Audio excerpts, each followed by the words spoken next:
Morning বাচ্চাহঁত। Good morning sir. Sir আপুনি আজি আগতে গুড মৰ্নিং ক'লে যে কিয় ক'ব নেপায় নেকি? পায় ছাৰ, পায় পায়, কিয় নেপায়? তেনেহ'লে আজিৰ ক্লাছটো আৰম্ভ কৰি দিওঁ।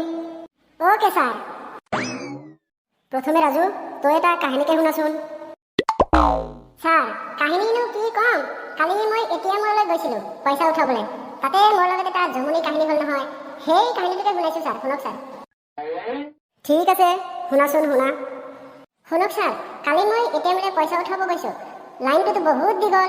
হঠাতে মোৰ সন্মুখৰ ভদ্ৰলোক এজনে সশব্দে তেওঁৰ বায়ু নিৰ্গমন কৰিলে। তাৰ পাছত এনেকুৱা গেলা গোন্ধাইছে নহয়, থাকিব পৰা নাই ছাৰ। মই আকৌ গোন্ধ পাই নাকটোত টিপি কিবা এটা ক'বলৈ লৈছোঁহে, এখেতে আকৌ মুখখন মোৰ ফালে ঘূৰাই ক'বলৈ আৰম্ভই কৰিলে।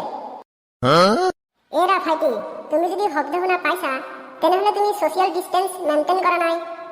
আৰু গোন্ধ যদি তোমাৰ নাকত লাগিছে তেনেহ'লে তোমাৰ মাস্কখনৰ গুণমান তেনেই নিম্ন। আকৌ কৈছে, please change Euro mask and maintain social distancing. আৰু শুনা, আটাইতকৈ ডাঙৰ কথা হ'ল, তুমি যদি গোন্ধ পাইছা তেন্তে ধৰি লোৱা তোমাৰ দেহত কৰোনা ভাইৰাছৰ কোনো লক্ষণ নাই। তুমি নিশ্চিন্তে থাকিব পাৰা। আৰু মানুহজনৰ কথা শুনি মোৰ মুখৰ মাত মুখতে সৰিল। হয় দে ৰাজু, এনেকুৱা সাংঘাতিক ঘটনা তোৰ লগতে ঘটেহে পায়। নক'ব আৰু ছাৰ।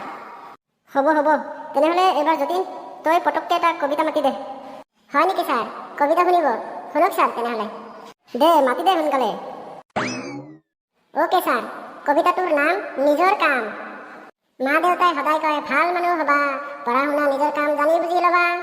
মা দেউতাই কোৱা কথা সদায় শুনিবা, তেতিয়াহে জীৱনত উন্নতিৰ মুখ দেখিবা। যদি তোমাৰ জীৱনৰ মূল লক্ষ্য ডাঙৰ মানুহ হোৱাৰ, সঠিক পথ বাছি লৈ আগবাঢ়ি যোৱা। ধন্যবাদ ছাৰ, এইটো আছিল মোৰ কবিতা। ভেৰি গুড, ভেৰি গুড, সুন্দৰ হৈছে। Thank you sir. হ'ব হ'ব দে, হ'ব হ'ব দে। এতিয়া ৰমেন, তই এটা প্ৰশ্নৰ উত্তৰ দেচোন যে ছোৱালী কাক বোলে? ছাৰ, এইটো এটা প্ৰশ্ন হ'লনে? একেবাৰে সহজ প্ৰশ্ন সুধিছে আপুনি। হ'ব দে, ইমান লেকচাৰ মাৰিব নালাগে, ইমান লেবেল মাৰিব নালাগে, মুঠতে তই উত্তৰটো দে। শুনক ছাৰ, 130খনমান দোকান ঘূৰি 100খনমান কাপোৰ চাই 30খনমান পচন্দ কৰি দুটা কাপোৰ কিনাকে ছোৱালী বোলে। ল'ৰা, বৰ সাংঘাতিক উত্তৰ দিলিচোন তই। হয় ছাৰ, সঁচা কথাই কৈছোঁ ছাৰ। সঁচা কথাই কৈছা? বাৰু হ'ব হ'ব দে, হ'ব দে। বেল মাৰিলে, এতিয়া আজিৰ ক্লাছটো ইমানতে সামৰিছোঁ দে।